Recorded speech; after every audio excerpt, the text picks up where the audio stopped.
In 1998, I was at a conference and met a young man named Marc Harrienger. Marc was from Boston, and we became good friends. One night we were driving to the airport, and he told me about a tragedy that his family had suffered 5 years earlier. I'll never forget Marc's story because it demonstrated so powerfully the importance of what the hope of heaven can really mean.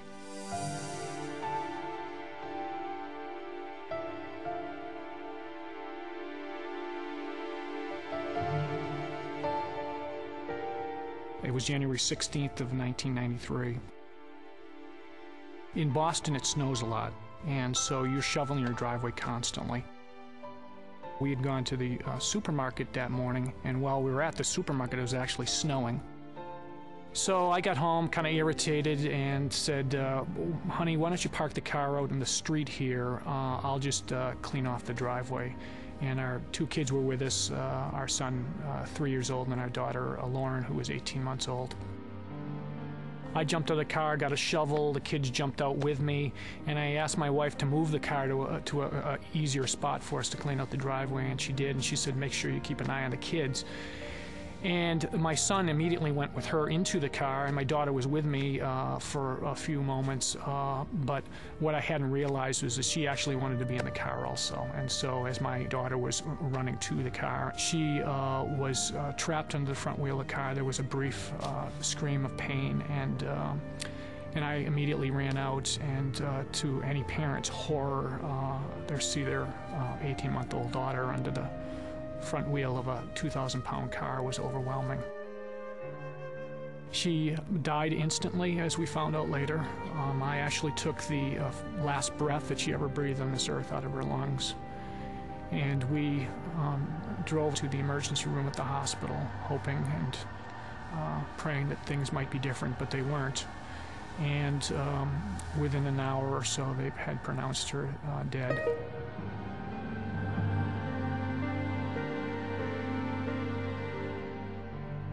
I was very angry at God. I didn't know why he would choose me. And my mind would race and think, what is this all about? Where am I going? What does this all mean?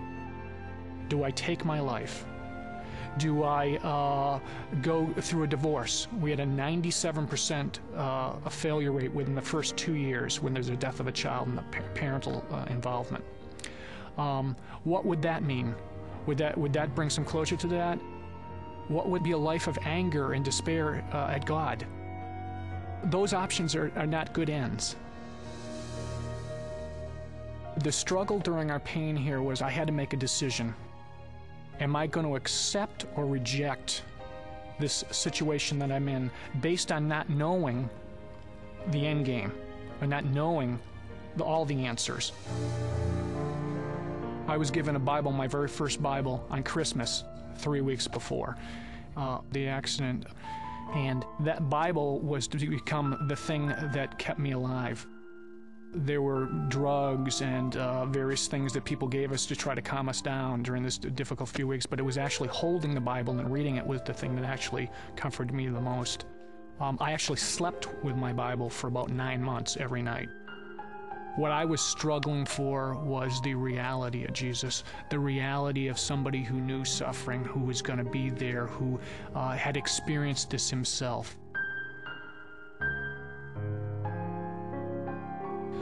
I spent a lot of time actually in cemeteries just walking around and found some comfort there.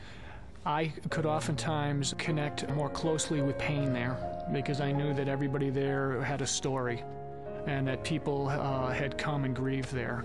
It gave me a clarity that Jesus works powerfully in places where people are hurting.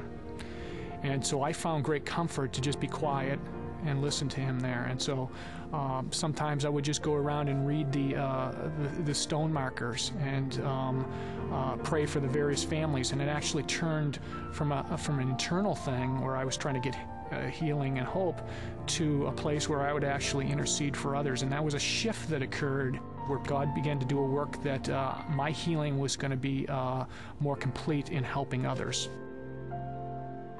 We had 5 neighbors who lived next to us, directly next to us when the accident happened. And within 5 years, 3 whole families of those households came to know Christ personally. And when I think back on where we were and how God used that, I said, that doesn't make it all right. That doesn't make it good. That doesn't make my pain go away. But it does tell me that God is bringing some good out of this, that there'll be some eternal good that comes out of her life and death. Your answer at this tough time is you are naked, you are stripped down raw. You have to make a decision. Which road are you going to take? Where are you going to go in your faith? And I think evil and suffering drive us to those points where we have to make those naked decisions. We have to make those raw decisions that give us nowhere out, nothing to hold on to. We're just there before Him. And that's what real faith, I think, is. Not knowing the future, but understanding enough now to make a decision that will change the future in our lives. If I look at it through my own experience, I think I would drive it to the point to say that God is in control of all things, and nothing is beyond His reach, nothing is beyond His ability to control. The joy is knowing that this is just temporary, that there's something much more. The eternal perspective changes things because it takes the focus off of my experience now and puts it in a different level, a different realm. The Bible says heaven will be a place where there's no more tears or pain or crying or death. Okay, so if that's true, then the hope is that these things will be resolved and that we'll understand, or we'll have more clarity that we don't have now.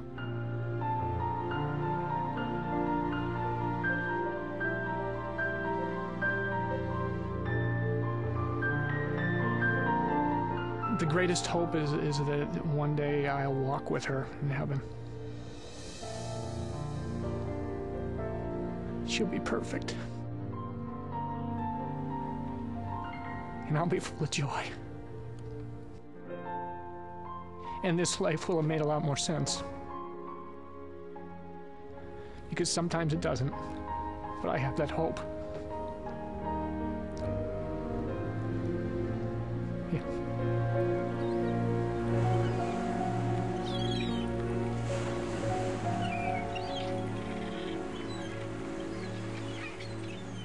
Philosopher can sit at